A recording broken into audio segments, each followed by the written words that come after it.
Olá, queridos, a paz do Senhor Jesus, sou o pastor Marcos Cruz e você está no meu canal, Pastor Marcos Cruz, em que compartilho mensagens, textos, instruções da Bíblia, aula, escola bíblica, temas teológicos, enfim.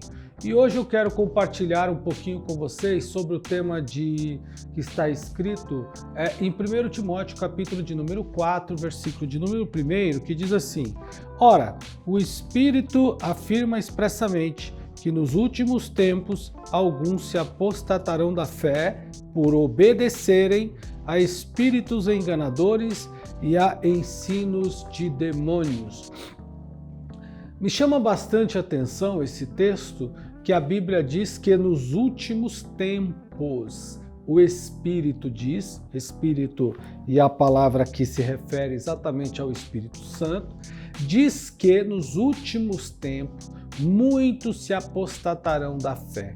Bom, pensando na questão e na temática de apostasia, não é incomum, não é difícil nós encontrarmos pessoas nesses tempos, em nossos dias, que têm tido pensamentos diferentes relacionados ao Evangelho.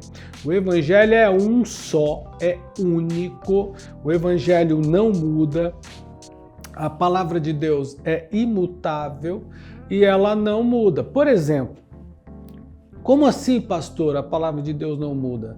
Veja, irmãos, recentemente temos visto pastores proporem, por exemplo, reformas da Bíblia, né, de conceitual da Bíblia. Pecado é pecado. A Bíblia não mudou a questão do pecado. Pecado desde o princípio que apareceu, que entrou no mundo pela desobediência de Adão e Eva, pecado é pecado. E ele não muda, continua sendo até agora. Que história é essa de ressignificar o pecado? Que história é essa de ressignificar? Bom, irmãos, vivemos tempos tão difíceis que estamos querendo, ou os homens estão querendo adequar o pecado ou a Bíblia à sua própria vida. Então vamos mudar a Bíblia para que a gente possa se adequar a ela, ou para que ela se adeque a nós. Não é isso que o texto nos ensina. A Bíblia transforma o nosso modo de viver, transforma a nossa vida, transforma o nosso pensar, transforma nossas atitudes. Portanto, o que nós temos visto, então, são propostas de espíritos enganadores que estão tentando transformar a Bíblia, ressignificar a Bíblia, reinterpretar a Bíblia para poder adequar-se, para que ela se adeque ao pecado das pessoas. E isso não pode acontecer, são espíritos enganadores, doutrinas de demônios. Olhe, outra doutrina de demônio que tem surgido constantemente, o espírito enganador que tem surgido constantemente, é essa questão do desigrejado.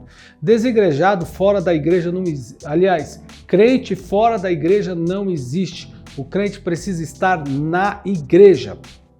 Ele precisa congregar. Essa questão de, eu não gosto desta igreja, eu não gosto daquela, eu não tenho boa relação com essa igreja, eu não tenho boa relação com aquela, isso está errado. Nós precisamos entender e devemos entender que o crente precisa estar na igreja.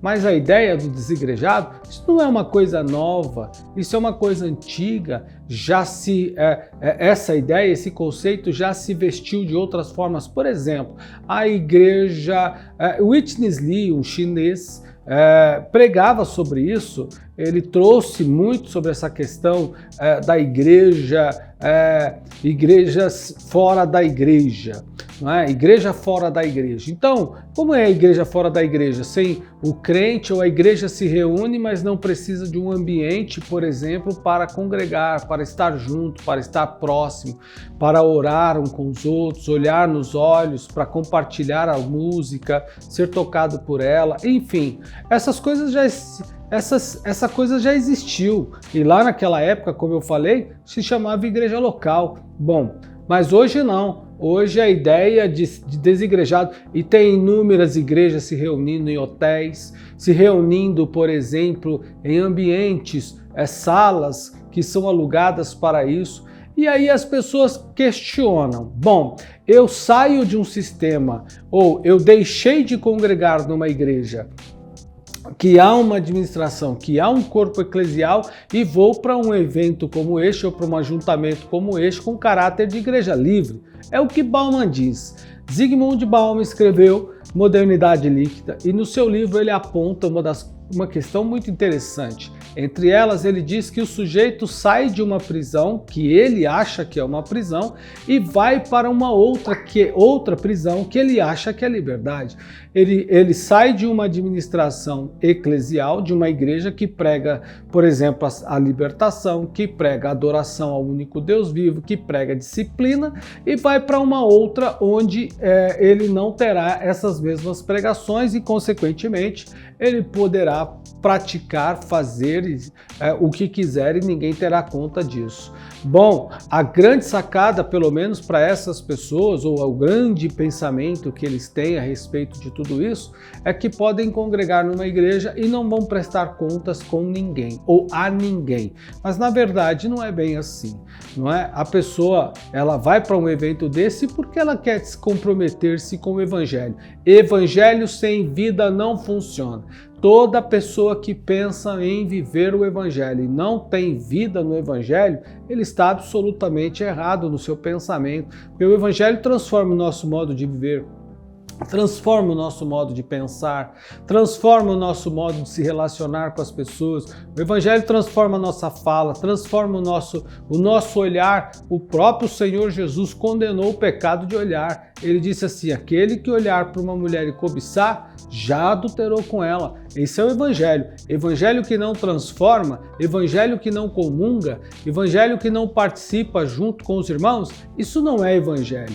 Então precisa ser revisto. E é o que a Bíblia está dizendo. Nos últimos dias, o Espírito expressamente diz, muitos se apostatarão da fé. Não à toa nós temos existe dezenas de centenas de milhões, milhares de irmãos, de pessoas se apostatando da fé, se apegando ao materialismo, se apegando ao marxismo, se apegando às doutrinas que são as doutrinas de demônio.